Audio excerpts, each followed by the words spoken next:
TradeWin is a project run by visually impaired students in collaboration with the Massachusetts Commission for the Blind and the Polis Center. This project tells the stories of blind professionals in a variety of careers. By sharing these stories, we hope to show the world how blind individuals can be successful in a variety of different career paths. Hi, I'm Olivia. I'm Matthew.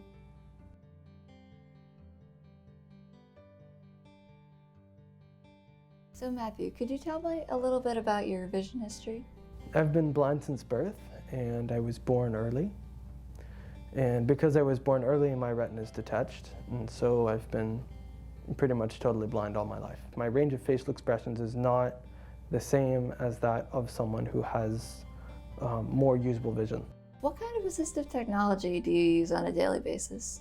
I use a Braille note taker, which is a computer with a Braille display at the bottom. And the Braille display shows Braille, hence the name.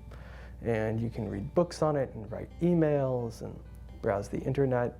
And there's a calendar and just all the normal computer things that computers can do, this thing also does. Can you tell me a little bit about the work that you've done with Legos? I think innovation comes from desperation. And my main Lego project is called Lego for the Blind, and that started when I was 13.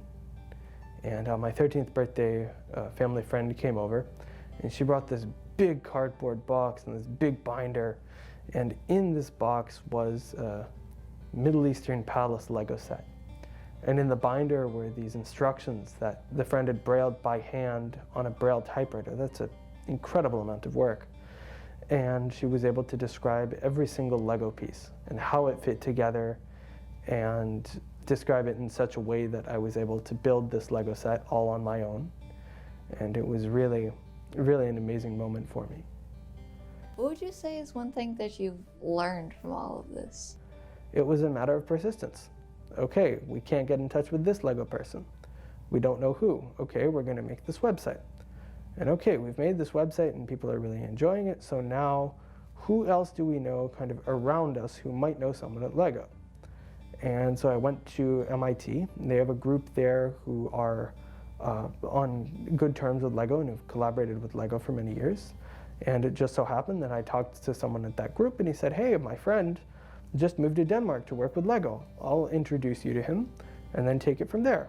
And he introduced me to his friend, and his friend introduced me to the guy at Lego who basically was a very staunch supporter of our text-based instructions, who was able to push our instructions through to the head of Lego and who was able to get them improved. So there's also another project that you've worked on called Project Daredevil. Could you tell me a little bit about that too? So Project Daredevil is a virtual reality headset for blind people. And initially the project started because as a blind person, when you go to the movies, there is what's called audio description. There's a narrator who narrates what's happening on screen. I don't know, the monkey eats the banana, the potato grows from the ground, whatever. And that's a wonderful system. It's very useful. But the thing is, because the describer has a limited time to describe what's happening, they are not going to be able to carry the nuance of the film through their descriptions because they have like 3 seconds to say that, I don't know, our main character got flung through a window. They're not going to talk about like how far he falls. He's just falling, you know? And so Project Daredevil was created to add a layer of intensity and realism to the films that we see, in the sense that initially it also started from there are two branches to Project Daredevil. One of them is the fact that we wanted to make comic books accessible to blind people, because there are audio adaptations of comics, but they are not designed for blind people. So sounds will happen and you'll be confused as to why they happened, but the creators of this book are assuming that you have read the actual comic book. So they are not going to be describing everything because they're just assuming you can make assumptions. And if you can't make assumptions, then like just enjoy it as it is. And so I wanted to create a kind of a fuller experience for blind people. I realized that comic books run on scripts, like movie scripts. And I realized that if I could get access to these scripts, then I could basically make a radio drama version, but a radio drama that's in 3D sound, that's all around your head, above you, behind you, below you, etc.